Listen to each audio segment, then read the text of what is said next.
Hey everybody, Rosematter here. Welcome to part 7 of my Higurashi When They Cry Tsumihoroboshi Let's Play. In the last episode, we learned quite a few little tidbits, some interesting things like the fact that Rena has Takano-san's her books that she gave in a previous chapter to Shion, and because of the knowledge that she has, she believes that somebody is stalking her, looking to maybe take her out because she has information that she shouldn't know about. So the paranoia aspect has started to kick in, where Rena feels like someone is following her, someone wants to hurt her. And this has nothing to do with, the two people that she killed, that I keep forgetting that she did that. So now she's kind of dragged Keiichi into it, and I feel like Keiichi's going to Keiichi, and he's going to try and get himself involved because he wants to help Rena.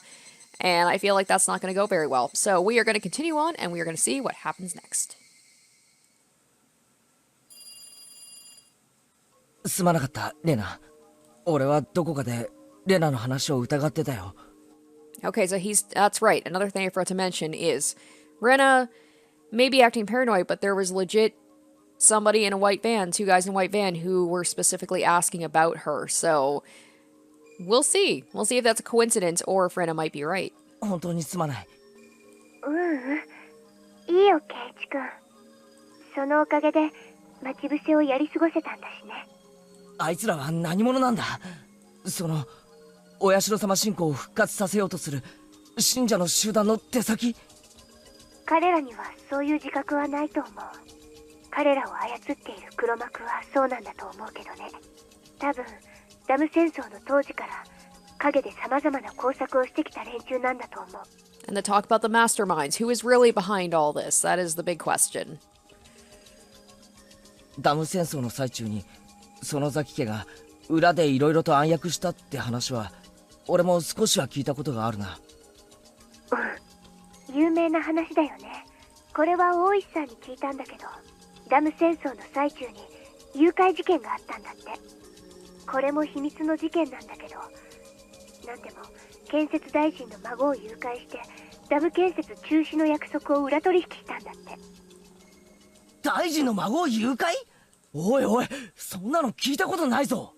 大臣が犯人との取引に応じる姿勢を見せたため、事件を公にしないことになったんだ。Oh, but Rena knows. Were those in Mio's notes somehow? How does Rena know about that? If it was behind the scenes, I guess maybe the villagers, they know something happened. 大石さんは当時、Oh, right. この事件に関わったから知ってるんだって。Right. She just said that. She just said Oishi told her that's how she knows. それで大石さんが言うには、孫の誘拐や大臣の脅迫などの手口は恐ろしいほどに高度だったんだって。その事件は園崎家が命令を下したことだけは分かっているけど、結局未解決なんだって。当時園崎家の当主である園崎お涼は武装闘争の方針を打ち出していて、配下である暴力団組織の中に特攻隊を組織したそうなの。ダム計画の撤回がどうしても望めないときは建設省に突入して武力制圧しようなんて、そんな物騒な計画を本気で練っていたらしいの。Everybody knows that the Sonozaki family had tried to stop the dam project, even if it meant breaking the law. So I wasn't so surprised to hear she had a dangerous plan like that. Actually, I wouldn't be surprised if it was Mion who came up with the idea. The plan sounded just like her. 結局その計画は計画のままで終わったんだけど、それを実行するための特攻隊の訓練というのは行われていて、相当高度なものだったらしいよ。Oishi had uncovered the information right after the dam conflict ended. At the time, Oreo even said if the village was going to be submerged, all members of the Onagafuchi Guardians would choose to stay in their houses and drown. So because Oreo was behind those things, I couldn't just laugh off the idea of an armed assault on the Ministry of Construction. According to the information Oishi seized, she planned a suicide mission as a last resort when the dam conflict started to heat up, in case the resistance wasn't successful. She had actually obtained weapons and put people through training for the sake of that plan. Oh, interesting. The Special Attack Corps was flown to America, having received a huge amount of money from Oreo for the operation. Damn. In the southern desert of the United States, Some retired military soldiers gave them highly professional training. While the plan was never carried out, Special Attack Corps became a death squad under the direct control of Oreo after they came back from America. They were involved in many unsolved terrorist incidents, and they succeeded in kidnapping the grandson of the minister as well. Damn, Oreo! Wow. 嘘みたいな話だな。 And yet Mion says that she's positive that her family has nothing to do with any of this stuff, like any of the deaths and everything, but it's like, man, that's pretty intense. みーちゃんがよくヘリの操縦から無線機まで何でもできるみたいなことを言うでしょ。あれは本当。みーちゃんも当時その訓練に参加してるらしいよ。じゃああいつ本当に。まあみーちゃんの話はともかく、このひなみ沢には大臣の孫すらも誘拐できるだけの暗殺部隊が存在するってことだけは疑っちゃダメ。I didn't take a close look at the 4 men in the white van today, but thinking about it, they did look professional in a way. They were pretending to just be taking a break, but I could tell they were tense the whole time. それであいつらはレナの命を狙っているのか。 I don't know, highly trained death squad versus Rena. Might be a closer fight than you think. Girl is intense, and she's smart, and she's determined when she wants to kill someone. 多分狙ってはいないと思う。殺すだけだったら私もう殺されてるよ。じゃあ狙いはまさかあれか。高野さんのスクラップ帳。圭一君が見た通り、連中は相当警戒心が強いみたいで、隙を見つけない限りは強引な手段に訴えてこないみたいなの。だって強引な連中なら私の自宅の寝込みを襲えばいいんだから。それをしないってことは結構慎重だってことになるな。多分私がスクラップ帳を持っているという確信がないからだと思うの。彼らはミオさんを殺し、持っていたスクラップ帳を全て処分しようとした。ところが一番重要な数冊が抜けていた。それで自分が狙われているのを察して誰かに預けたんじゃないかと考えてるんだと思うの。その有力候補が私なんだと思う。でも確証がないから強引な手段に訴えられないんだろうね。So it's funny, it's like she's saying this and she says they suspect her, but she's talking on the phone. She's got to have maybe thought in her head at some point that maybe her telephone line is tapped. And now she's confirming if this is true. That's a big if. レナ。 Or she's being paranoid, like I かな said. りヤバい橋を渡ってるんじゃないのか。そうだね。ちょっと怖いかな。でもそう簡単には消されないよ。 Yeah, Rena. 私は大石さんと連携している。 She's like, also, because I'm a fucking badass, so yeah. So like, if they're gonna try and take me out, I'm gonna fight. 有事の際に備えて常に連絡を取り合っているしね。そうだ。大石さんはどう言ってるんだよ。大石さんも園崎家が何らかの暗躍をしていないか監視してくれてるよ。 It's funny, this is kind of like it's a twist on the first episode where Oishi was working with Keiichi, you know, to try and protect him. And also now it's the other way around. 高野さんのスクラップ帳の話はしたのか。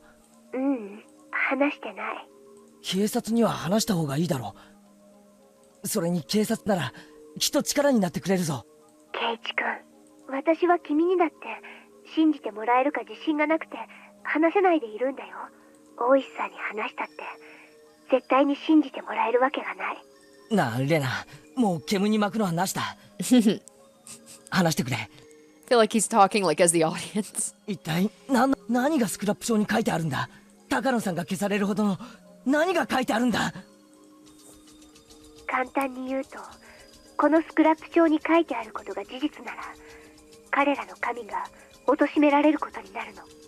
神を貶める。そう、お社様の神聖性が失われてしまう。だからお社様信仰を復活させようとする彼らは絶対に伏せたいと思っているの。すまんレナ、もう少し分かりやすく言ってくれ。つまりどういうことなんだ。Once again, maybe also speaking as the audience. つまりお社様は神様じゃないってことなの。神様じゃない。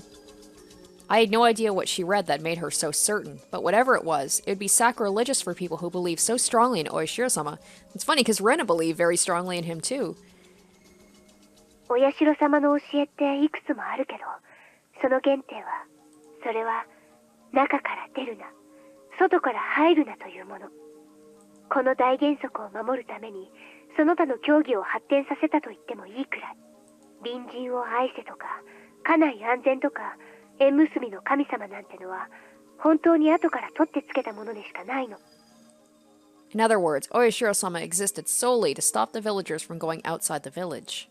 Oyashiro-sama doesn't bless the villagers or protect them from disasters. The people believe that Oyashiro-sama does all that for them, but the truth is that the people abused his name for that purpose, generation after generation, and nothing more than that. Why did Oyashiro-sama descend in the first place? Because demons came out of Onagafuchi Swamp and attacked people. 実はこの時点で解釈が違ってたの。鬼が湧き出して襲ったんじゃない。湧き出したものにやられると人々を襲う鬼になるの。Oh, and what comes out of the swamp later? That noxious gas that killed everybody. 湧き出したもの？どういう意味だよ、レナ。Whatever came out of the swamp possessed people, crawled into their blood, controlled them, and turned them into demons. It sounds like it's like the talk last week about the parasites, right? Parasites who can control, get into your body and control you. Is that where she's going with this? Because there's been all this talk about parasites and maggots and things like that. People had no resistance against whatever it was that came out of the swamp. They became demons, attacked the other villagers, and turned them into demons as well. It's like a rage virus or something. That's right. It was a weird infectious disease that broke out from the swamp. It made the infected people go out of control. Oh my god, that is what they're saying. The villagers saw this disaster and explained it like so. Evil demons came out of the bottom of the swamp, possessed people, and turned them into demons as well. That is the truth of the story of the demons that came out of Onagafuchi Swamp. 確かにそれだと伝説をうまく説明できるな。じゃあお社様ってのはひょっとして異国から来た医者？そうだね。Whoa, okay. 正確には正しくないけど。Huh. そう。医者と呼べる存在。それが降臨して伝染病を治療したの。でもそれは治療ではなく対処療法でしかなかった。All his treatment could do was reduce the symptoms of the infection. Villagers could have their symptoms suppressed, but there was no way to kill the parasites that had infested them. So they're saying that's why people just kind of snap and kill other people, and they... Oh my gosh, this is so interesting. After a while, the village was divided into two groups. One group was made up of the people who were already infected, and the other consisted of the people who weren't.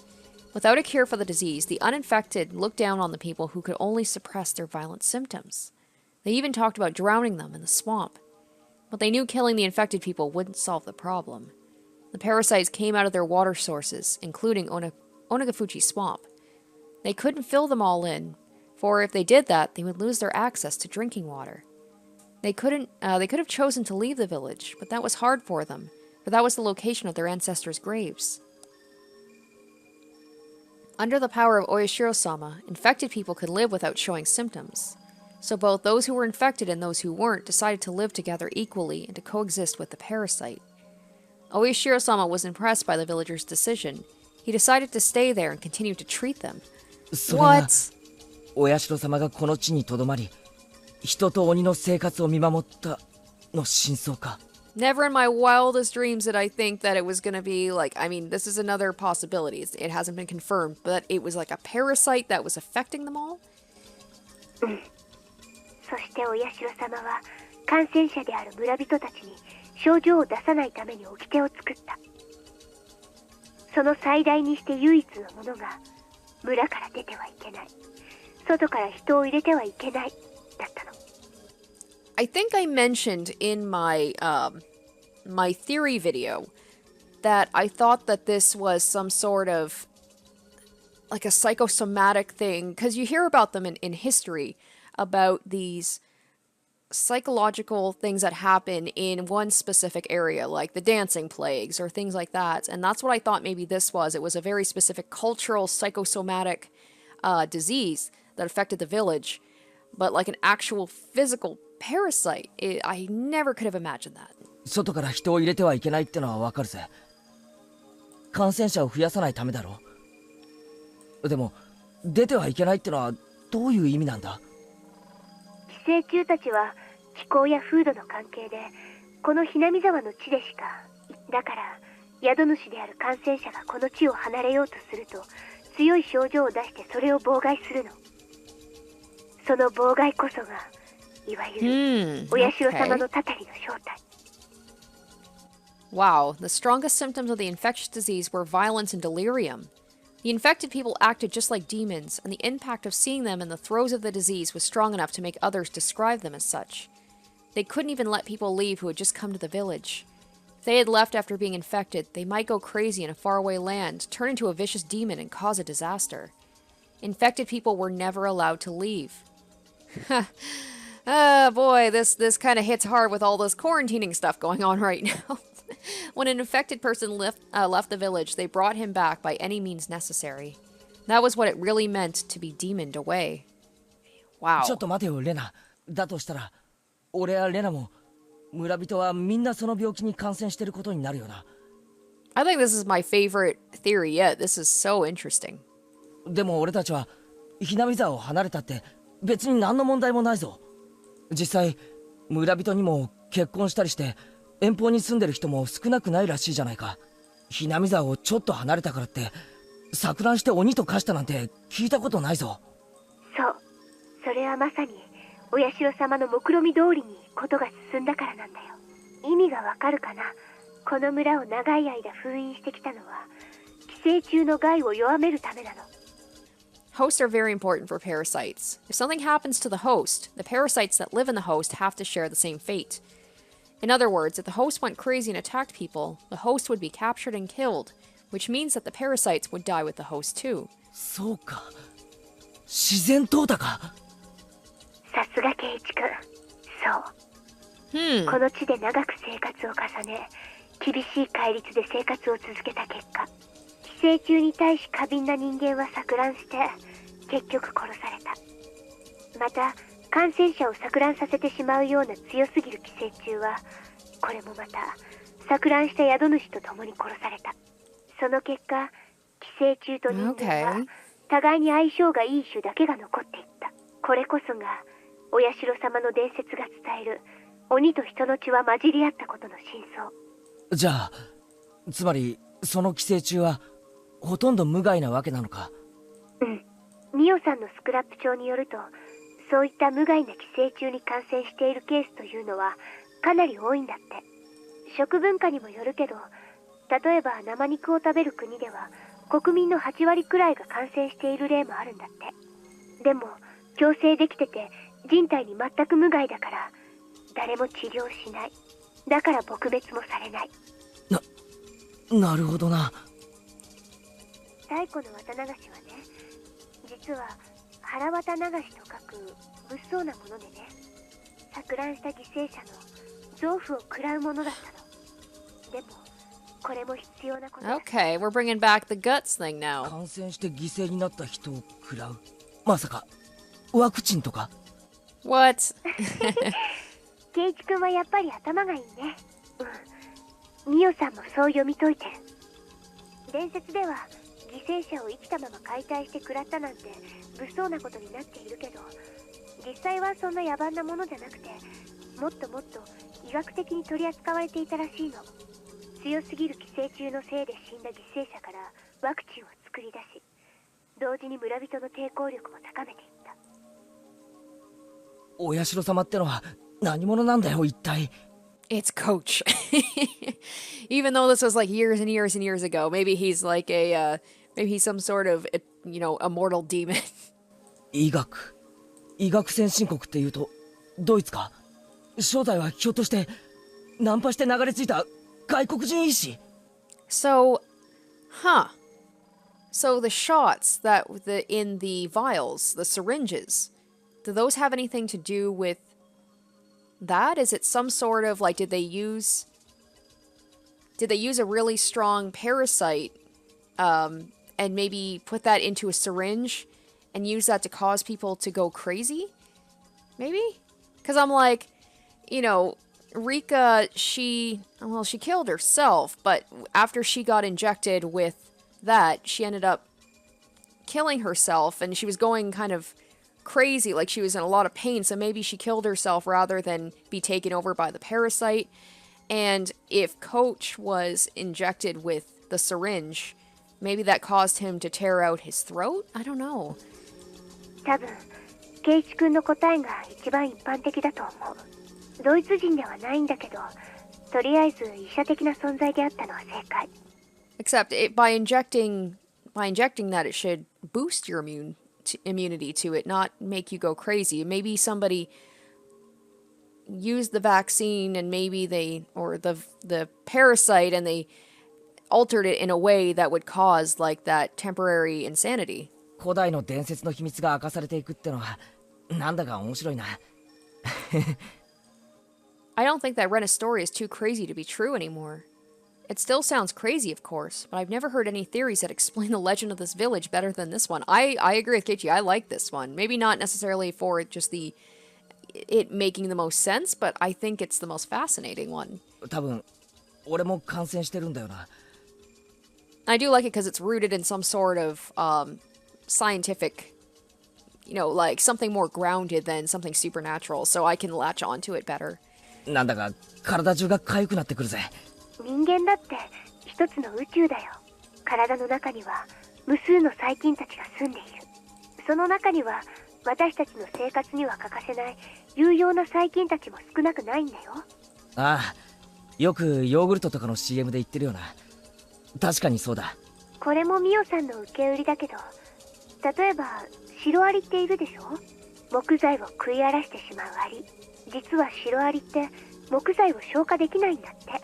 体内に寄生している特殊な細菌が食べた木材の繊維を分解してくれて、その結果シロアリは木材を吸収できるんだって。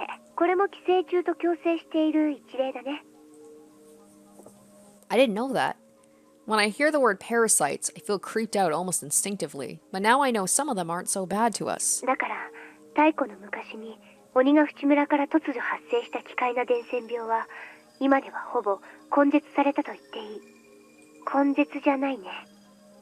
無害になったと言うべきだね。最初はとんでもない話だと思ってたけどさ、こうして種明かしがされるとなんだかサイエンスな感じがしてちょっと面白い話だよな。私たちには面白いよ。でもお社様を神として崇める人たちにとっては So that's why they want it これはと suppressed. ても不愉快な説。 Gotcha, because that would take away all the power of Oyashiro-sama. Of course, if Takano-san's theory is correct, Oyashiro-sama isn't a god. And the punishment by that god, namely the curse of Oyashiro-sama that people have been so afraid of, will turn out to have just been the symptoms of an infectious disease. I see.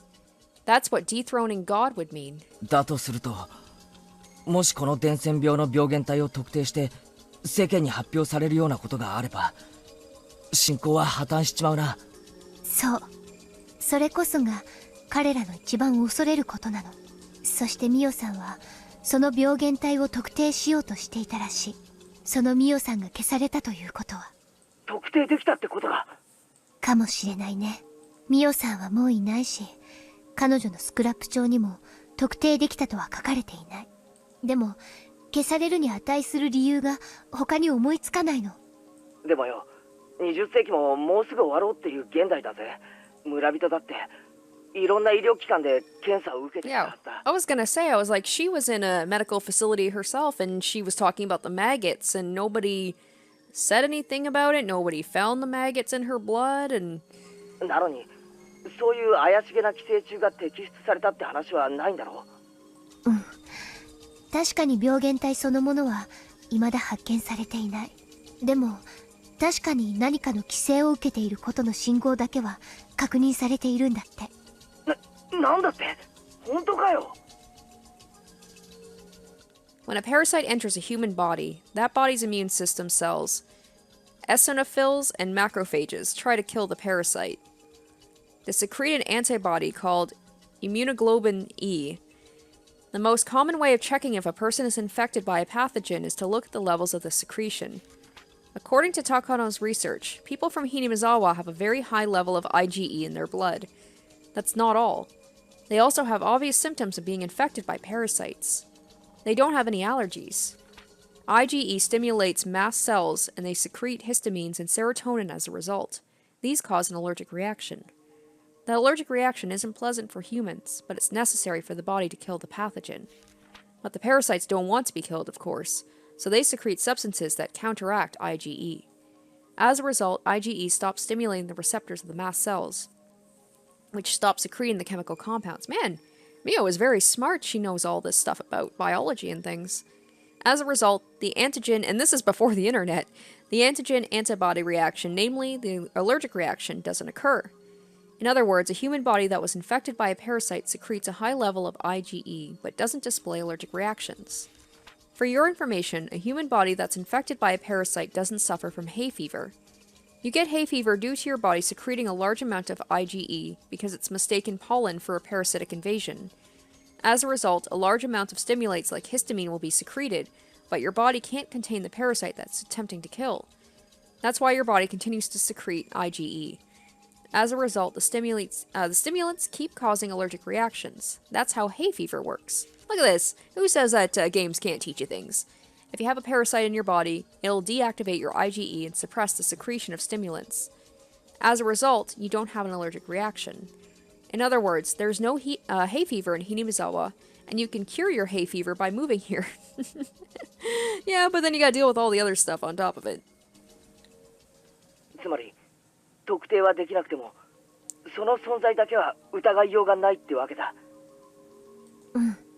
そうなるね。だとするとそのスクラップ帳は信心深い連中にとっては十分危険な存在だな。たとえ特定できなくても存在を証明している時点で十分に危険だと思うぞ。そうだね。たとえ証拠にはならなくても彼らにとってはミオさんを葬るに値する危険性があったと思う。確かに恐ろしい秘密だな。ちゃんと説明してもらえば理解できることだが、いきなり聞いたら刺激が強すぎる話だぜ。でしょ？だから私も最初は信じられなかったし、圭一君に話しても信じてもらえないと思った。で、大事なのはその事実を隠蔽しようと暗躍してるヤバい連中がいるって方なんだよな。そう、今大事なのはそっちの方。The fanatics who want to revive the sanctity of the god they worship. Reviving the majesty of their god means reviving the power of that god. And the power of their god is the infectious disease. Oh, this infectious disease can't spread nationwide, unlike other infectious diseases. So from now on, I'm going to start calling it endemic disease. That fits better, since it only affects this region. Anyway, the endemic disease of current-day Hinamizawa is different from the one of old times. It's been through a process of natural selection, and it's harmless now. In other words, it doesn't do any harm to human bodies. That harm was once interpreted as a curse. A curse is the power of a god, so a harmless endemic disease means that the god is powerless. That means the only way to regain the majesty of that god is to revive the curse. Is that what's in the vials? If that's what's in the syringes, maybe. In other words, they want to bring back the primitive endemic disease, namely the harmful, strong version of the parasite. That's probably what it is. ちょっと待てよ。信者たちは神が実は寄生虫だったなんてことは否定したいんだろう。なのに寄生虫を研究するのかよ。矛盾してないか？矛盾しているよ。だからこの研究は信者たちのトップだけが知る秘密の研究なんだと思う。Maybe Coach is behind it all, you know? It's like maybe he is able to... I was like, he's a doctor, not a scientist, but maybe. 彼らは表向きは信仰を盛り上げているけど、その裏では信仰の正体について極めて冷静に理解していて、神の技を自らの手で復活させようとしている。I'm trying to think of who else it might possibly be. It might be someone who just kind of comes out of nowhere at the end and is behind everything, but I don't know. なるほどな。おいおい、なんだかとんでもない話になってきたぞ。ミオさんのスクラップ帳にはそうとは一言も書かれてないんだけど。Oh, and there's the thing about... 私、監督の診療所って怪しいと思うの。The manager from the first episode. Oh my gosh, when... Okay, so now I'm just like, okay, Rena and Mion, when they had that syringe and they were talking about the manager will be here soon. Oh my god. どうして？ひなみ沢の規模から見て施設が立派すぎるのがその理由。そしてミオさんはそこに勤めていた。監督は園崎家にスカウトされてきた細菌学者が正体とか。監督がか？ So not coach, but ミオさんは余計なことを知りすぎたから消されたんだと思うの。なのに監督が消されない理由は、監督は信者たちに依頼されている立場だから。I love this theory. It's just getting deeper and deeper. This is so interesting. そして太古の有害な風土病を研究してるってのか。 And it's like, it kind of comes together a little bit. The syringes, the mention of the manager in the first chapter. あの監督が。 So they are saying it's Coach.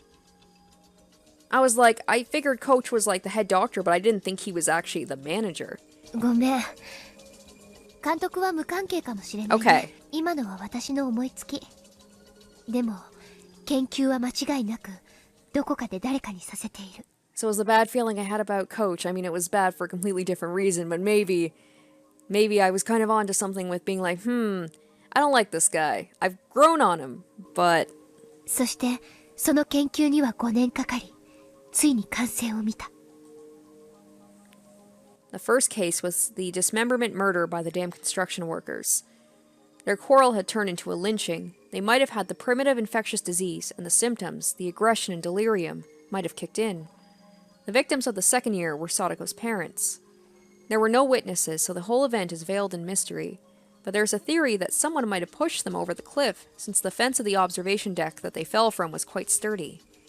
What if one of them was infected by the primitive parasite? He or she might have become violent and pushed the other over the cliff. The Shinto priest died from a disease, and his wife drowned herself in the third year. He might have died of shock because of a hypersensitive reaction to the infection. His wife might have gone crazy and committed suicide when one of the symptoms, delirium, kicked in. In the fourth year, Satoshi Hojo's aunt was beaten to death, probably by Satoshi himself. Everybody who knew Satoshi-kun remembers how he changed at that time. He showed signs of being both aggressive and delirious. Okay. And the fifth year, for the first time in 5 years, the victim experienced the maggot disease described in the old scroll of the Faraday Shrine. The reason behind that is unclear, but the stronger primitive parasite could have given its victims a delusion of maggots. This means they finally managed to duplicate the curse of Oyashiro-sama. Okay, after 5 years of research. Tomatake-san is the victim of the 5th year. He died in an extremely abnormal way, and I'm the only one who understands his death because I experienced the same thing. He kept clawing at his throat to get rid of the maggots and died as a result. With all that explained, I finally understood the maggot disease I experienced in Ibaraki. So, I can't remember, and the end of the first episode, when Keiichi went crazy and attacked Mion and Rena, did he actually get the shot applied, the syringe? Did he get pricked with it? I can't remember if he did. Or, I don't know. So it's like, now I kind of want to go back and use this theory on all the previous chapters and see if maybe there's some, like, foreshadowing to it. Because I really am, I'm saying it over and over, I just find this theory is my favorite one. I left Hinamizawa and it made the parasite in me uncomfortable. As a result, it tried to resist, even though it wasn't very strong, and it tried to make me homesick. But with my parents' divorce, I grew mentally unbalanced and I completely lost the power to resist for a period of time. The parasite was weak and harmless, but my mental instability allowed it to worsen my symptoms dramatically. As a result, I went crazy and became violent. The delusion of Oyashiro-sama appearing to me in the bathroom was probably the terminal phase of my delirium. I created the supernatural existence, Oyashiro-sama, that I was instilled with when I was little. Then I persuaded myself to go back to Hinamizawa, based on that delusion. Some of the transcendents of Onagafuchi must have had the same kind of experience. They must have passed their experiences down as the acts of a god. I remember I once saw on a TV that the indigenous people in South America used some kind of natural drug in order to have a mystical experience, and that they called it a ritual to communicate with their gods. じゃあ、信者どもの目的は、その太古の寄生虫をひなみ沢中にばらまくことなのか？多分、それが最終目的だと思う。でも、人知れずにそれをやることはないと思うの。宗教にはセレモニーが必要だから。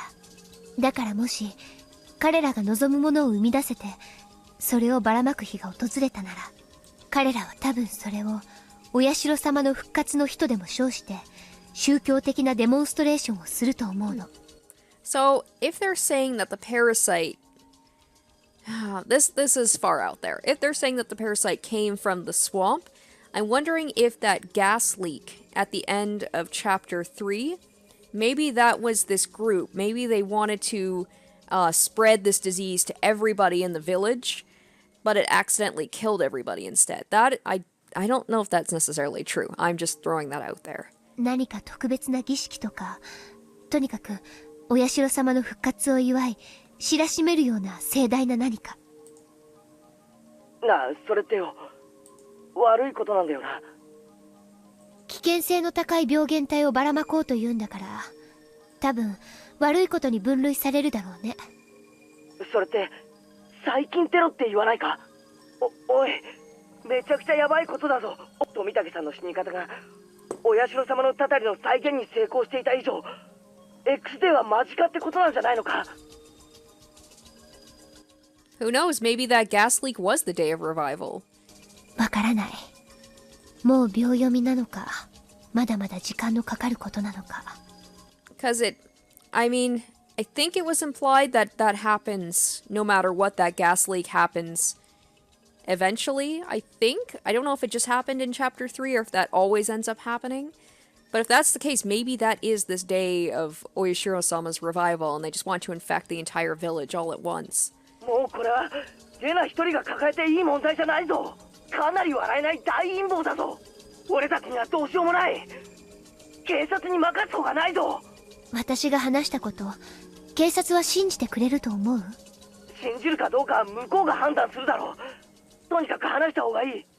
圭一君、それを大石さんに私が打ち明けたら、私がスクラップ帳を持っていることを告白するのと同じなんじゃないかな。それってまずいのか？大石さんの接触はミオさんが殺された後だった。敵はミオさんを殺した時点でスクラップ帳の紛失とその数日前に私が図書館で出会っていることを知っている。バカな。つまり、そう、大石さん自体が。Oh. 大石さんは私がスクラップ帳を持っている可能性があると当たりをつけていて、探りを入れてきているのかもしれない。実際彼はうさんくさくて腹を割らない。園崎家を疑わせるようなことを言って自分は味方だと言ってくるけど、彼だってその園崎家の手先かもしれない。警察を疑い出したらおしまいだぞ。圭一君、4年目の撲殺事件を知ってるよね。聡子ちゃんのおばさんが殺された事件。あれは犯人はサトシ君以外に考えられないんだけど、その後犯人は麻薬中毒者だったということになった。So they're saying that it was a cover-up by the police as well. これをどう思う？警察内部に盲信的な連中の手先が混じっていて、犯人を捏造したってことか。3年目の神主さんの病死の検視とか、2年目の北条夫妻の事故現場の見聞とか、警察がもしも彼らの片棒を担いでいるなら、数々の完全犯罪が可能になる。ひなみ沢御三家はダム戦争時から今日に至るまでもずっと警察への圧力を維持してるんだよ。それに沖宮の町のいろんなところに一族が進出して実権を握っているというのはみーちゃんから聞かされたことがあるんじゃない？確かにそれはミオンの口からだけじゃない。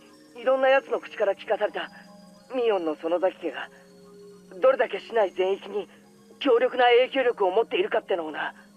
そういうこと。警察はこの土地では必ずしも信用できない。レナ、すまん。先にはっきりさせたいんだが、黒幕は園崎家なのか？ミオンも関係があるってのか？それだけは先に聞かせてくれ。御三家であるみーちゃんやリカちゃんが直接関係しているかはわからない。ただ盲信的な勢力が御三家や一番の有力家である園崎家を自由に動かせる中枢部に根付いているのは間違いない。盲信的な勢力が根付いたのか、御三家の中枢が盲信的なのかは分かりかねるけどね。関係あるかどうかわからない以上、用心に越したことはないってわけだな。みーちゃんたちのことを疑うわけじゃないよ。普段のみーちゃんは頼もしいし、私も他の心配事なら打ち明けて助力を求めることもあると思う。ただ今回のことはちょっと話の次元が違う。圭一くんは見たことあるかな。みーちゃんは普段はふざけているけど、園崎家の次期当主として振る舞うときはものすごく冷酷で別人みたいに振る舞えるの。それにもし無関係だったとしても、それならばやはり耳に入れることで危険に巻き込むことにもなるんじゃないかな。ミオンたちが味方になってくれればかなり頼もしいぞ。俺は打ち明ける価値があると思うんだが。だからそれはダメ。 No, Keiichi, don't you dare. 敵ではないと確認が取れるまでそれは避けるべきだよ。味方にできれば確かに心強いけど、そうでなかった時はどうするつもり？じゃあ俺とレナだけでどう戦うつもりなんだよ。もともと最初から絶望的な戦いなんだよ。だから圭一君を巻き込みたくなかった。くそ、高野さんめ、とんでもない置き土産を残してくれたな。でもそのおかげでとてつもない陰謀を知ることができたんだよ。これはミオさんの遺言なんだよ。村を影から牛耳る何者かに。こいつ最高にハードな話だぜ。一筋縄じゃいかねえぞ。でも圭一君が味方でよかったよ。二人だから話し合えて相談できる。当たり前だろ。俺は最初からずっとレナの味方で仲間だぞ。ありがとう。二人なら心強いよ。一人で悩むよりは。そうだね。二人でどう戦えばいいか、これからじっくり相談していこう。今日は私スクラップ帳を読み直す時間が欲しかったから休んだけど、明日からは普段通りに生活するね。おかしな行動をすれば気取られてしまうかもしれないからね。圭一君も変に構えないで普段通りに生活してね。みーちゃんとか時折鋭いことがあるからと。わかった。 And sometimes Keiichi's very obvious when he's lying, so I definitely could see Rena just being stone cold, being able to act completely normal, being a good actress. Keiichi's not quite. He's, like I said, you can read his face. 何事もなかったかのように生活するよ。だが畜生、なんだか怖いぜ。とんでもない陰謀が間近に迫ってて、それがもうカウントダウンに入ってるかもしれないってんだぜ。それを知りつつ普段通りに生活しろってのも多分そんなにすぐじゃないはずなの。さっきも言った通り、彼らが信心深ければ深いほど宗教的なセレモニーを必要とするはず。そういうセレモニーは村を挙げて行うものだもの。綿流し以上のイベントは今のひなみ沢には存在しない。ということは、少なくとも来年の綿流しまでは大丈夫ということか。根拠のない読みだけどね。他に綿流し以上のイベントが思いつかない。I think we have a year at least, but I also feel like we don't because of how they killed Miyo-san. I might not know, but there might be a bigger religious event than Watanagashi. It might not be long until that day. On the day of Oyashiro-sama's revival, they're going to spread a dangerous parasite, and that day might just be around the corner. レイナ、まだ電話してるのか？そろそろ終わりにしなさい。My father stuck his head out from the living room, telling me I need to hang up soon. I thought about telling him so many times. It's natural to think your parents will be on your side no matter what. But I know just how weak he can get, so I couldn't tell him. I don't think he'd believe me anyway. Even if I told him, he'd just tell me to call the police. Or they would send her back to the hospital because they'd be like, oh no, something's happening to her again. It's better that I don't tell him. They might get close to my father to get me. If he didn't know anything about anything, including the scrapbooks, there'd be nothing to squeeze out of him to begin with. ごめんね、圭一くん。今夜はもう遅いから、これで切るね。また明日、学校で。おう、また明日、用心してね。圭一くんも、もう部外者じゃないんだから。おう、せいぜい気をつけるぜ。I remembered the suspicious men in the white van and felt a chill run through my spine. They looked like villagers, but they weren't. They had the village accent, but they were just pretending. The more I thought about it, the more suspicious they became. It let me know Rena and I aren't safe. If Rena is right, they're just suspicious of her, and they're not sure if she has the scrapbooks or not. But it's still creepy. Rena had probably experienced the same creepiness I felt when I saw the van several times up until now. She must sense the danger more than I do. However, the fact that they weren't attacking, that they were merely observing us, was disturbing.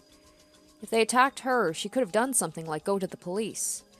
But all they're doing is just watching her from a distance. She can't do anything about it. She can't talk to anybody about it.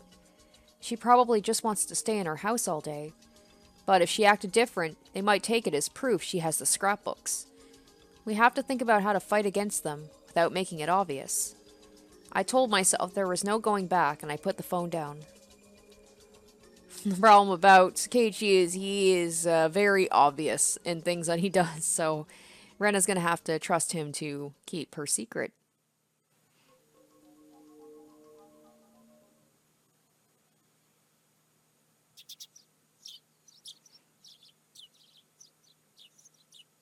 The next day, Rena came to school, acting normal like she said she would. She's like, "Don't blow this, man." She talked with Mion as cheerfully as she always did, and it made me wonder if the story she told me last night was a complete fabrication. That's because the story really was too ridiculously crazy to believe. This village has a very weird and rare endemic disease, and there are religious fanatics who want to use the disease to revive their weird cult. And they've been researching the pathogen of the endemic disease so they can spread it throughout the village. I was deeply influenced by Rena last night, and I believed everything she said.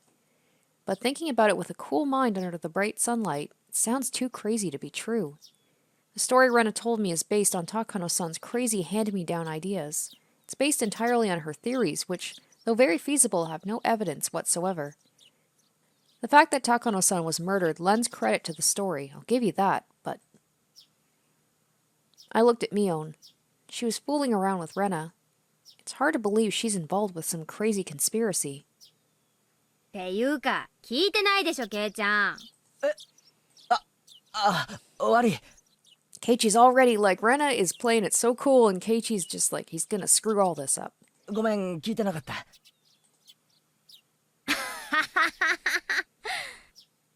まだ寝ぼけたまんまなのかな？寝不足だとおつむもちゃんと働かないよ。Mio made fun of me for reacting too slowly. It's almost impossible not to trust this bubbly, cheerful girl. I trust Mion. I trust my friends. I know she'd never have a hand in a crazy conspiracy like that. If she knew about it, she wouldn't be able to act this cheerfully. Rena told me not to tell Mion because she might be one of them. But it might be worth telling her what... God damn it, Keiichi. Oh, I knew he would do something stupid. It might be worth telling her without letting Rena know. And then Rena's not going to trust you. Oh, he makes me so mad sometimes. Of course, there's at least a 1% chance that the conspiracy is true and that Mion is one of them. If so, I'd be doomed. Yeah, not just you, but Rena too. But if I had to choose between believing the crazy conspiracy theory and trusting my friends, my answer would be obvious. I know my friend Mion isn't part of any conspiracy. She'd never be involved with something like that. Even if the conspiracy exists, I'm sure Mion will be on our side. So whether or not it's true, it must be worth telling Mion about it.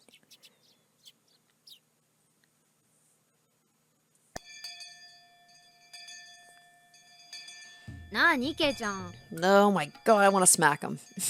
こんなところに呼び出して。それも誰にも内緒で来いなんてさ。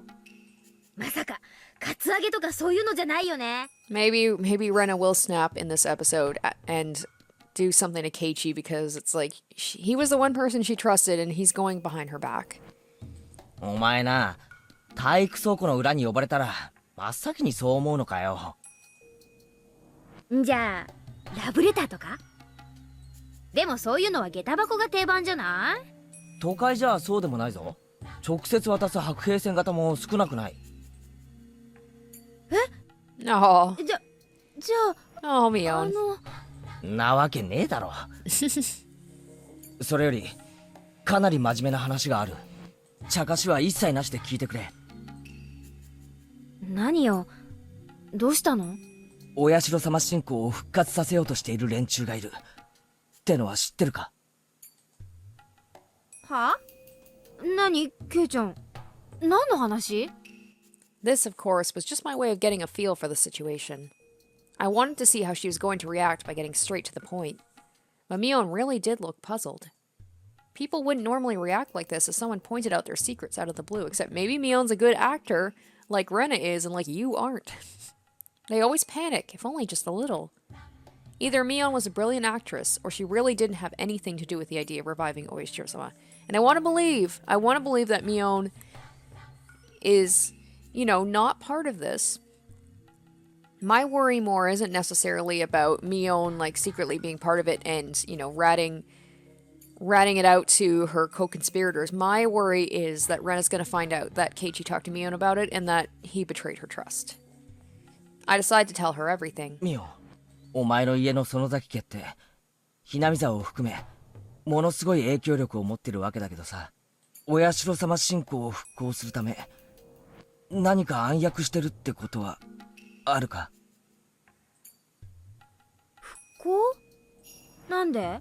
いや、だからさ、今のお社様信仰って大昔の時代に比べたらだいぶ信仰心が薄くなってるだろ。それをさ、大昔の鬼ヶ淵村のレベルまで引き戻したいと思っている。いわゆる原理主義者的な連中が暗躍をしてるんじゃないかって。はい？ちょっと、何よそれ。何の話なわけ？本当に何の話かわからないのか？わかるわけないよ。何その全米第1位みたいな面白ストーリーはさ。Mion's reaction was very natural. It seemed impossible she was pretending she didn't know about it. But regardless, I continued. いや、だからそういう連中がこの村にいるらしいんだよ。ミオンは知らないか？お社様信仰を鬼ヶ淵村の時代のレベルに？そんなことして何かいいことあるの？いや、それは信仰の厚い盲信的な連中にとってはとても重要な意味がある。だってケイちゃん、大昔の厳しい戒律の頃に逆戻りって誰も喜ばないよ。今のこの現代、村から出るななんて言われたら生活なんかやってられないって。例えばほら、リカちゃんって何でもお社様の生まれ変わりとか言ってちやほやされてるらしいだろ。そういった取り巻きの老人たちの中にはきっと執着的な一派が存在して。リカちゃんの取り巻きっていうと君吉のおじいちゃんとかのこと？まあ確かに信仰心は厚い方だと思うけど、盲信的ってのはどうかと思うね。いや、だからいるんだよ、本来のお社様信仰を再び復活させようとしている輩が。はいはい、話が進まないからこの場は信じるよ。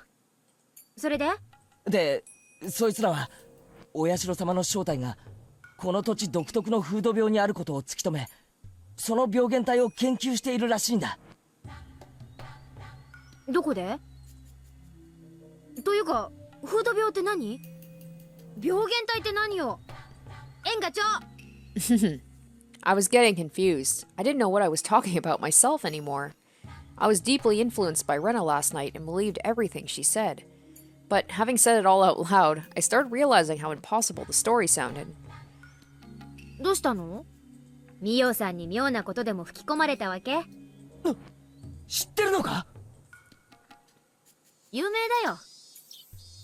あの人オカルトマニアだから、いっつもとんでもない空想話をでっち上げてる。たまに真に受ける人がいるとかなりヘビーに吹き込むって有名なんだよ。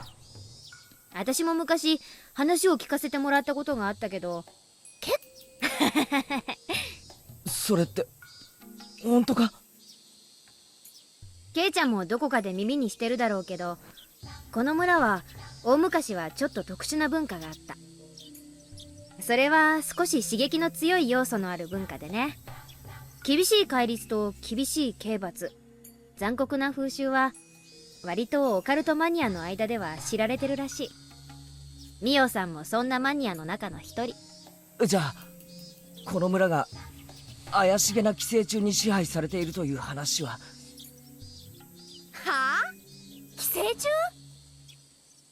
それミオさんの新作？新作ってどういうことだよ。言ったでしょ、ミオさんはオカルトマニアなの。鬼ヶ淵村の奇怪な伝説などを研究して、あれやこれやの仮説や推理、妄想を楽しんでるわけよ。だからその寄生虫に村が支配されてるって説以外にもいろいろ創作してる。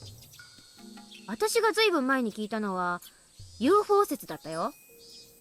It's funny, what if all of this, what if each of these chapters just turned out to be Mio just writing them in her, like, just very detailed alternate stories in her notebook about, like, different theories and how they would end up going. This is all just, like, something that Takano-san made up. Each of these alternate, like, timelines and all of these chapters are just, like, her telling different stories.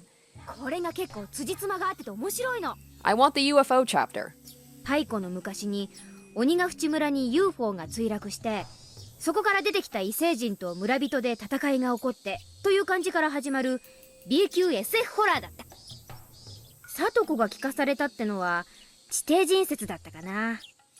Well, I would say, I guess if I was living in Himizawa and I got pulled into one of Mio's stories, I might be one of those people who gets taken in because, I mean, the parasite one to me is the most, I don't want to say plausible, but like I said, it's rooted in some sort of, you know, scientific grounded theory rather than something like the occult or supernatural. 地殻変動によって地底王国と鬼ヶ淵村の間に接点ができてしまって、それでなんだっけかな、そうそう、地底王国のお姫様と村の若者が恋をして互いに仲直りをしたっていう SF ロミオとジュリエットだった。んで最新作がどうやらケイちゃんの聞かされた寄生虫説ってわけみたいだね。いやいや、いつかそれらを全部 Oh ま my とめて God. 本にしてほしいよ。I hope she makes all of them into a book. Maybe I'm right. Mion began laughing so hard she had to hold her stomach. As I looked at her laughing like that, I realized I fell for something that ridiculous. At that point, it was obvious. I had been completely taken in. すまんミオ、俺がこれから聞くことに答えてくれ。まずお社様信仰を復活させようとする連中は実在する？しないよ。というかむしろ逆。南沢は外部に対してどんどん開いていって栄えさせていこうということで、御三家はすでに意見を統一してる。これはまだ内緒なんだけど、21世紀までをめどにね、新しい高速道路がここいらを通るという計画があるんだよ。園崎家は現在水面下でその誘致をしててね、うまくいけばここいらは一気に栄えることになる。バッチャはそれによって山林の地価が一気に高騰して大儲けできると踏んでるみたいだよ。まあ21世紀の仕事だから、それは私が引き継ぐ大仕事になりそうだけどね。じゃあ外部の人間を意味嫌う連中なんてのは存在しない？だからそんなの存在しないって。ただでさえ不便な村をさらに不便にしてどうするんだか。現に村は今別荘地として売り出しを開始してる。ケイちゃんの家はまさにその第1号じゃないの。村人はみんな歓迎してくれたでしょ。若者の流出を食い止めるため御三家もいろいろと考えてるんだから。 There was nothing vague about what Mion had said. Her story made a lot more sense than Takano-san's delusional theories. And so Mion's words woke me up from that delusion. じゃああれはどうだよ。寄生虫の感染の証拠を示す血液中のなんとかとかいう数値がひなみ沢の住民だけ異常に高いみたいな話が。 I'm just waiting for him to slip up and say something about Rena. そうなの？というかミオさんはそんなのどうやって調べたわけ？だって高野さんは看護師だろ。調べる気になればいくらだって。そんな怪しげな調査のために誰が血液採取なんかに協力するの？誰もしないって。それに仮に採血をしたってどこでどう調べたわけ？ミオさんがたった一人で一体何人の血を調べられたっていうわけ？ Mion was right. I couldn't believe I thought Takano-san could do all that just because she was a nurse. It struck me hard to believe she got that many blood samples and did a high-level examination like that without any help. When I thought about it rationally, I shouldn't have believed such a ridiculous story so easily. 寄生虫の寄生の証拠として花粉症にかからないって聞いたぞ。花粉症って都会の病気じゃないの。あれは確か排気ガスと関係があるんでしょ。ここはひなみ沢だよ、ケイちゃん。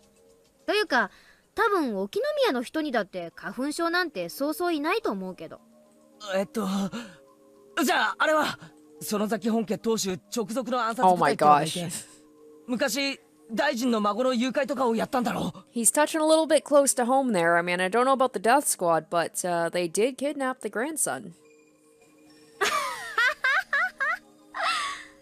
そんなのがいたらかっこいいね。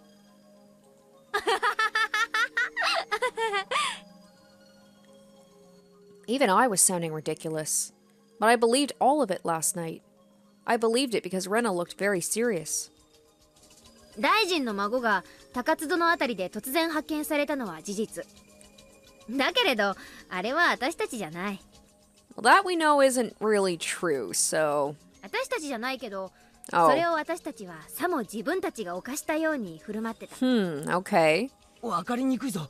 説明してくれ。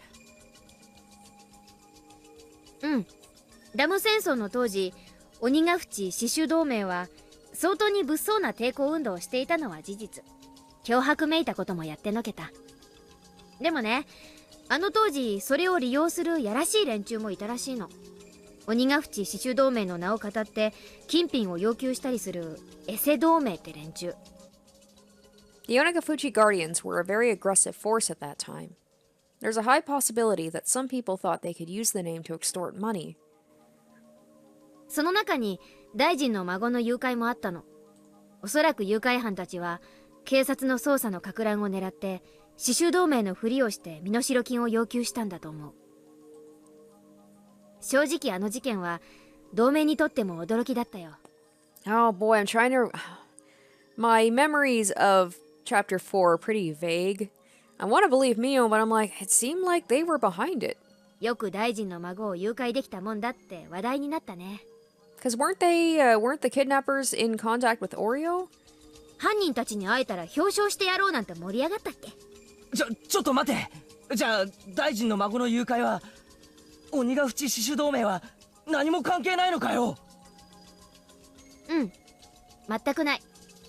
Mion said it firmly. It was a simple and clear answer which left no room for suspicion. And thinking about it, it's nothing surprising. Kidnapping the grandson of a minister and negotiating with him in person is a huge deal. The Onagafuchi Guardians were a very aggressive group, but this operation wasn't so easy it could be carried out by any of the normal residents of Hinamizawa.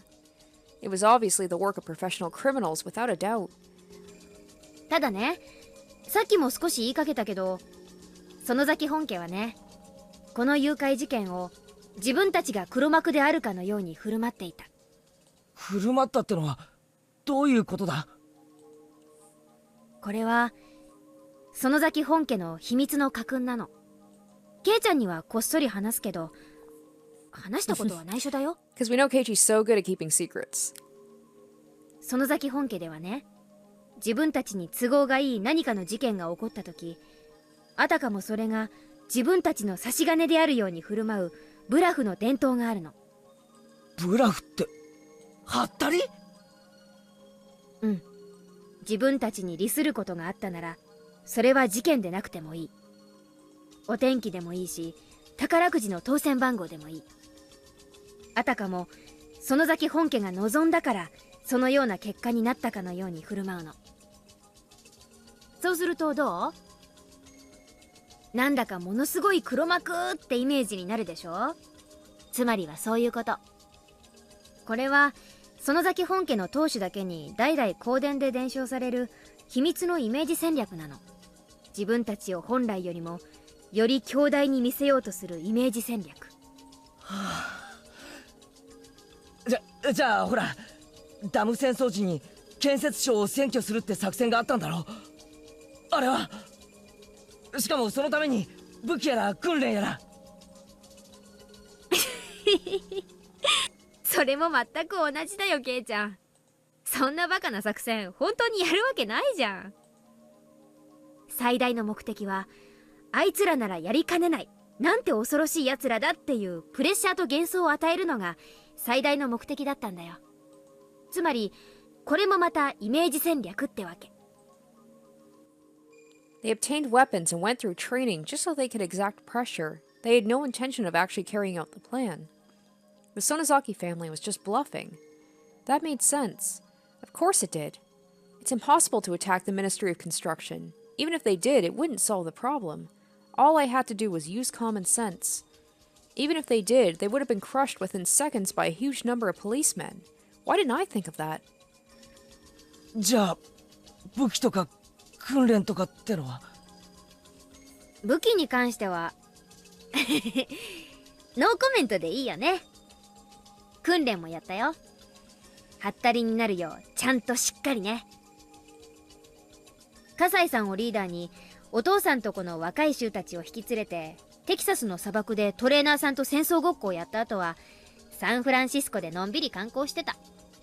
Yeah, sounds like fun. じゃ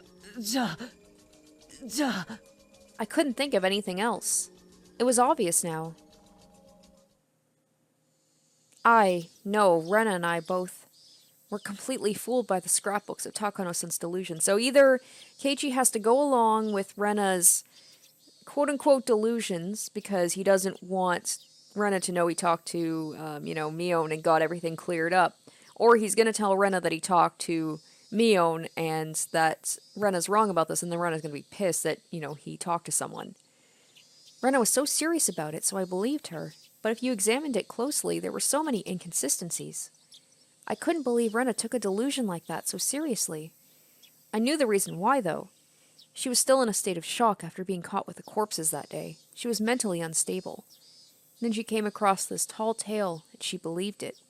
Rena is a smart girl. She wouldn't have taken it seriously if she was stable. Plus, another thing happened to wake me up from the delusion. The white van I saw yesterday came to school during the lunch break. The 4 men in work uniforms I saw were there too. I said thank you to Mion and followed them. The man who talked to me yesterday knocked on the door of the teacher's office. 毎度おこのぎ造園でございますね。どうもご苦労様です。今日も暑いですね。いえいえ、先生は今日もますますべっぴんで。ではすみません。今日もよろしくお願いいたします。はい、よろしくお願いします。これうちの事務屋から渡すように言われましたんで。見積書と請求書ですね。ありがとうございます。日付は空欄ですね。問題ありません。はい、お預かりします。はい、それでは取り掛かりますんで。The man was talking to Chie-sensei with a big smile. ん？どうしたのかね、前原君。あ、校長先生、今の男の人は誰ですか？ The principal pointed his fingers at the window. When I looked out, I heard the noise of an engine starting. The noise was coming from the engine of a motorized lawnmower. I saw young men in work uniforms taking another lawnmower, some brooms, and a ladder out of the van. 園芸業者さんである。だいぶ垣根や樹木が手入れされてなかったからの。夏前に一度剪定を頼もうと思ったのだよ。ああ、校長先生。この度はお世話になりまして。The man noticed the principal, took off his hat, and bowed. うん。よろしく頼み申しますぞ。なんとか今日中で終わらせますんで、しばらくうるさくしますんが、ご容赦を。Each worker took one of the tools and walked towards the fence where the grass was growing. The engine of the lawnmower was very loud, and the kids who were playing in the schoolyard looked at it curiously. こらー！危ないですから皆さん教室へ戻りなさい。It was Chie-sensei. She handed an envelope with the documents in to the principal. It said, Okanogi Gardeners in green on the envelope. では校長先生、申し訳ありませんが、この請求書を後日市役所に行かれるときに持って行ってください。うん、心得た。千恵先生、造園屋さんは昨日も来てました？ええ、昨日の夕方に一度下見に来てもらいました。帰りに近道をしようとして迷ってしまったと言ってましたっけ？ Oh, great. Now Keiichi is gonna be, like, all weird around Rena, I feel like, because he's like, oh, she's losing her mind. この村は細い道はだいぶ入り組んでおるからの。無理もないわい。I remember when I first came here, Chie-sensei started talking about when she had got lost, and they laughed together. There was never anything suspicious to begin with. I thought they were suspicious yesterday because of what Rena had told me. At first, I thought it wasn't unusual to see a white van. But then, right after I heard her creepy story, I saw a white van parked on the road and got scared. The gardeners weren't familiar with the roads of Hinamizawa, and they got lost trying to take a shortcut on their way back. That's all. I had it totally twisted around. That's okay, Keiichi, so did I. I got taken in too. The game's good at doing that. Sets a mood and you just get taken along for the ride. I believed that fake-sounding story. I believed that the Sonozaki family was working behind the scenes, and I fabricated the existence of a group of fanatical believers in my mind. Worse, I doubted Mion. Damn it. I'm such a fool. She's my friend. We took each other's hands that day, saying that we were a family made of friends, and that friends were friends no matter what. I said that, but then I doubted my friend. I'm so stupid. Anyway, Rena was the problem. Oh boy. She also needed to wake up from this crazy delusion. Oh great. I had to hurry and wake her up. Rena seemed like she had no mind to listen to anyone else. She truly believes that the Sonozaki family are the masterminds of a large-scale conspiracy. Oh, maybe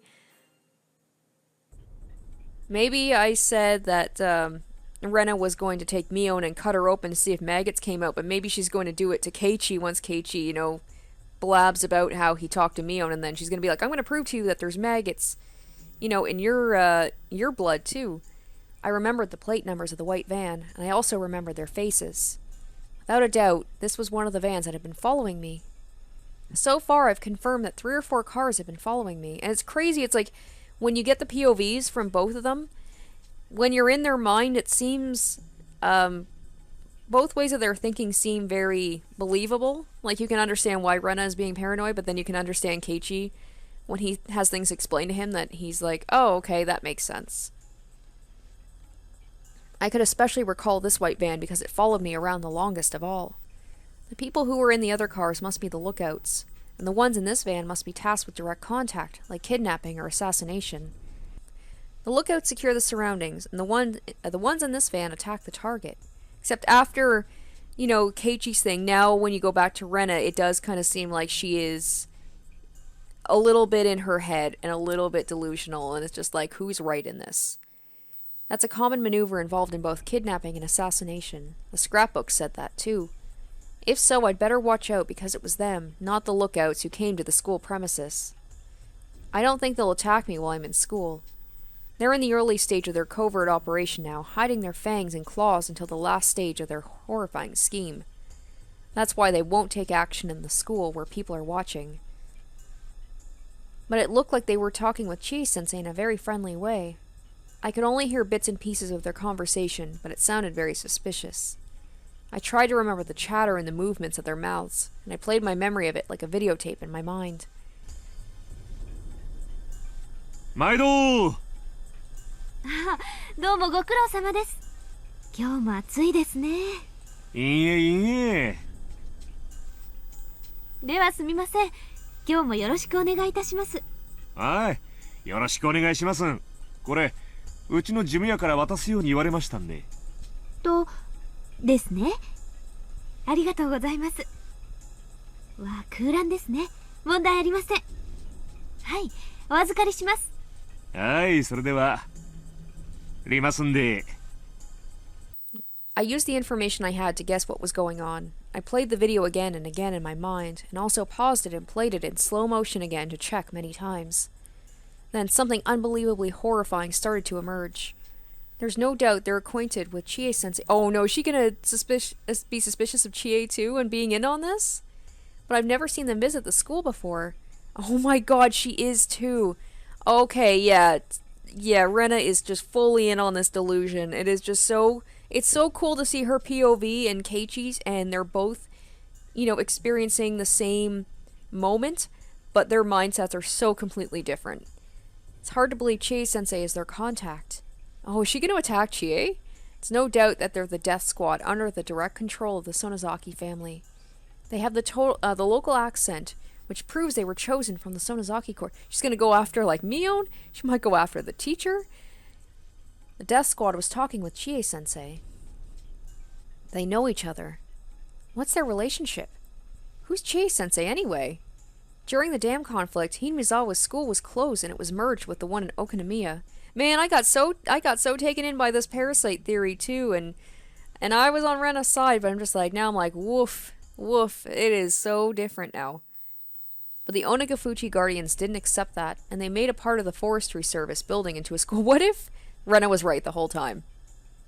But needless to say, the school they made didn't have a teacher, so it was only going to be a token form of resistance. But a teacher who had a strong passion for education felt sorry for the children, and she came to work there. That was Rumiko Chie-sensei. It was obviously strange. Teachers are government employees, and they normally belong to their prefectures. As long as they lie low and don't cause trouble, they don't get fired, and they don't get demoted. They can work up until the official retirement age, and they're guaranteed to get a fixed retirement fund. She was one of those government employees, but she defied the Board of Education and came to work for Hinamizawa. The villagers admired her as a teacher of passion. I heard that Oryo Sonozaki herself successfully negotiated with the Board of Education that suspended Chie-sensei for defying their orders. It was easy to get an answer from this by connecting the dots. Chie-sensei was recruited by Oryo Sonozaki as a teacher to work at the school the Onagafuchi Guardians had created. In other words, she was already working for Oryo before she came here. As for the principal, he was the principal of the school in Hinamizawa from the beginning. He's a respected person of this region, and he's been closely associated with the three families for a long time. So that means this school has been under the control of the Sonozaki family all along. That's why Chie-sensei is acquainted with the death squad. It makes sense now. Chie-sensei confirmed I came to school today, made a phone call, and called them here. I don't want to know why she called them here. If she called them just to monitor me, they'd wait near the gate until class was over. But they came onto the school premises. Why? Stop pretending to be a fool, Rena Ryugu. Do you think nothing will happen if you pretend not to notice it? Think hard, and calm down, Rena Ryugu. What will they try to do to me today in school? In school? How are they going to do anything with my classmates and friends around me? Oh no, they're all part of the conspiracy! It's easy. Chie-sensei will tell me to come to the teacher's office during the last class of the day. Oh, God help her if Chie does actually call Rena for something completely different. What about my clubmates? That's easy, too. Chie-sensei could easily make them go home early using her authority as a teacher. She can make up any reason she wants. Maybe the classroom is going to have carpentry work done today, so they can't stay in school.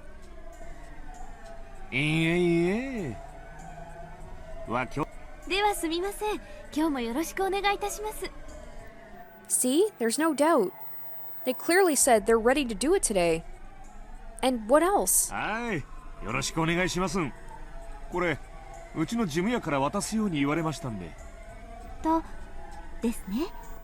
hope that Rena is going to go to Keiichi and be, tell him what she saw, and then Keiichi can be like, hey, no, don't worry, they're just gardeners.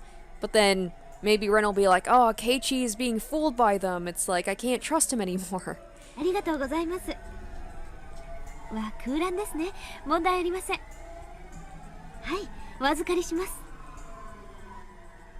I see.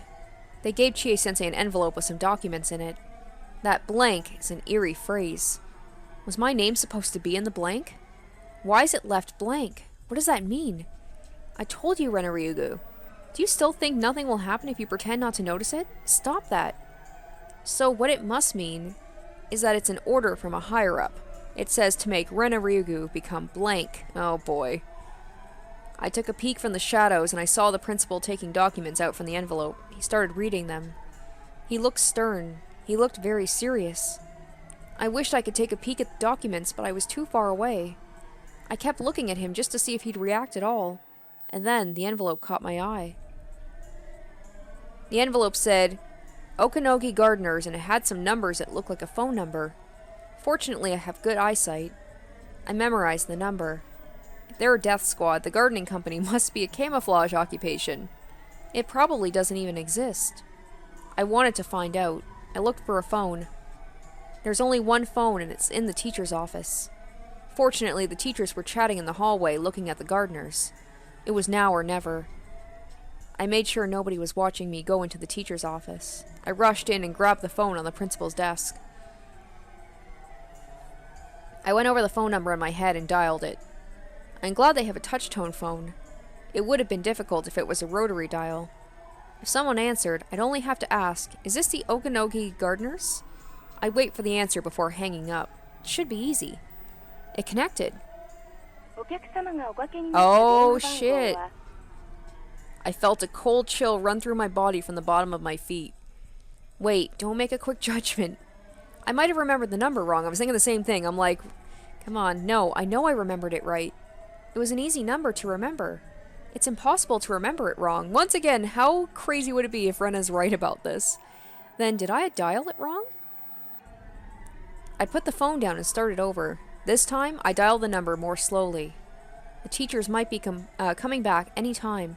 In that situation, it was risky to do anything slowly. But I needed to make absolutely sure.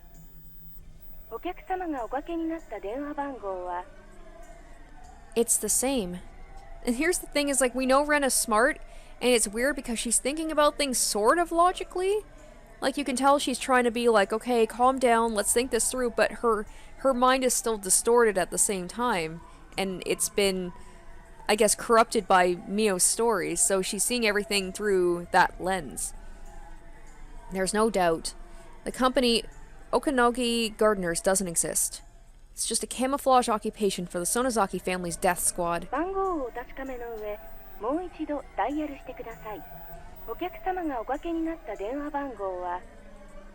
I was too stunned to put down the receiver. The announcement kept running over and over again. The voice was cold and creepy.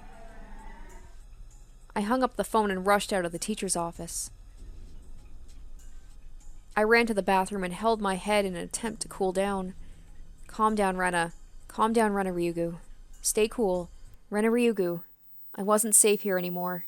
If I stayed here, I might be erased, even in the open. They'd erase me? Why? They aren't certain I have the scrapbooks. I told Keiichi-kun. Oh no.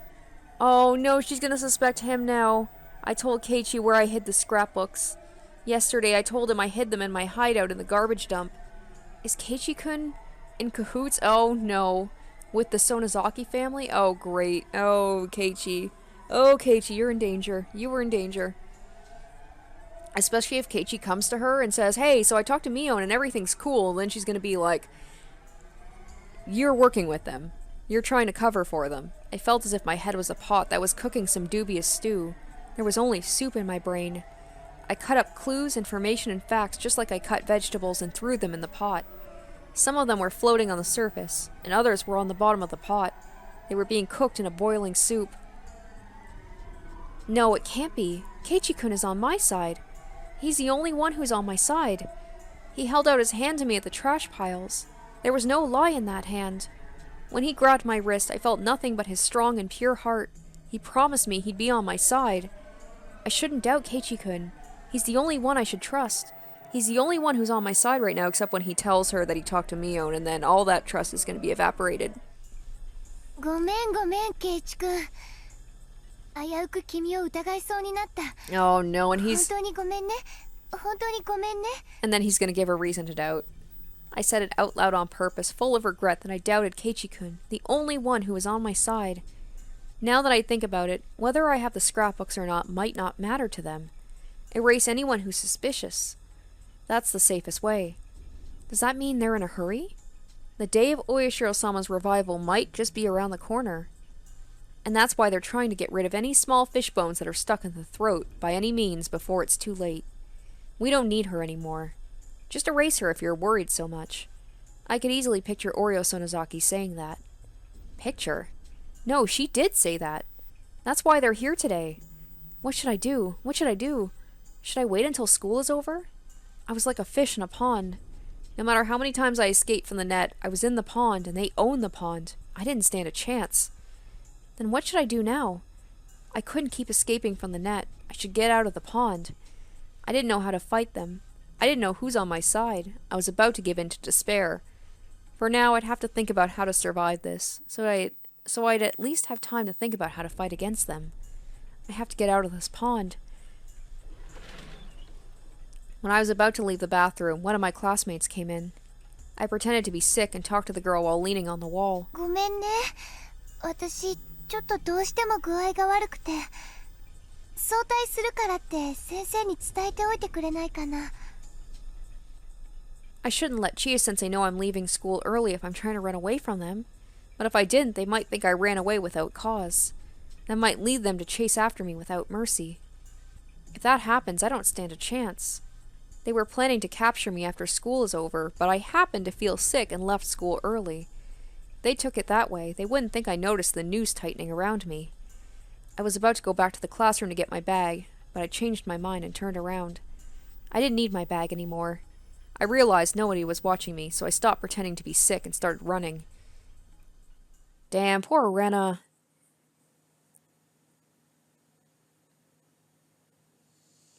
Oh no.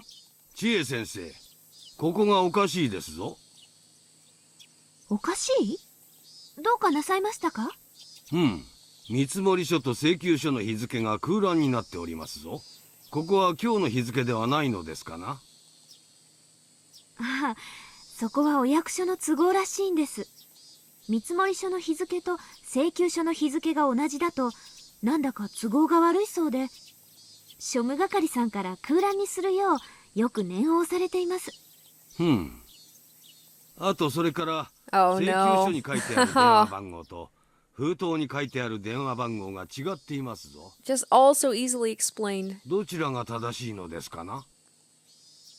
あらやだ、本当ですね。社長さん。 Just these little coincidences. はい、どうしましたんね。請求書に書いてある電話番号と封筒の電話番号が違ってますけど、どちらが正しいのですか？ああ請求書の方の電話番号が正しいんで大丈夫ですね。先代の事務所の時の封筒がまだだいぶ余ってたもんなんで、すんませんね。バイトの子に全部新しい番号のハンコを押しとくように言ったんだけどな。すんまへん。消しておいてもらえますかね。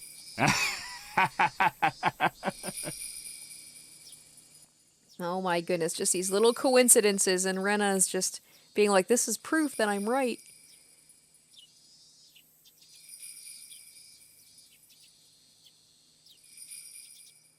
Alright, lunch takeout list 3. The danger of a culture-bound syndrome lies in the fact it can easily trigger delusional misidentification syndrome.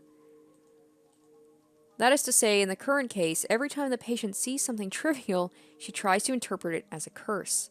I like that the tips are are directly kind of referencing to what's happening in the story right now. And it's believed that as a result of the accumulation of these events in an understandable form, a delusional system is created, ultimately leading to paranoia. Furthermore, the patient is also exhibiting slight signs of a personality disorder. Of course, it's at a very mild level, and it's not causing any hindrance whatsoever to the patient's daily life. It's common for even healthy individuals to have primary delusions in their daily lives. But they usually ignore it automatically without recognition, since those delusions are nonsensical. However, there are cases where these delusions accumulate despite being incomprehensible. It largely depends on the particular characteristics of the individual, and it's believed that the patient shows relatively strong characteristics in this area. I believe you're very much aware that primary delusions are categorized into 3 different kinds. Delusional mood is the feeling of impending crisis without basis. Delusional intuition is the feeling of a sense of duty or goal without basis. Delusional perception is the feeling of a baseless cause against a baseless target. In the patient's case, it's believed that these incomprehensible delusions accumulated, acting out simultaneously with the culture-bound syndrome, which triggered a delusional misidentification syndrome, and it ultimately caused the incomprehensible delusions to become understandable by interpreting them as a curse. Comprehensible delusional system induces understandable secondary delusions, further strengthening the patient's delusional system with the passage of time. the delusional parasitosis mentioned earlier can be considered a secondary delusion. The common factor of all cases of paranoia is that even after an outbreak, they still appear perfectly normal with no changes in their personalities.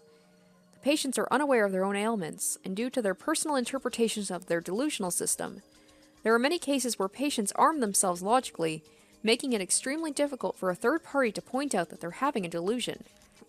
Furthermore, although it may depend on the tendency of the delusions, there are also cases where a persecutory delusion turns into a pursuit delusion or a conspiracy delusion, resulting in the patient creating an imaginary enemy and taking up antisocial behavior.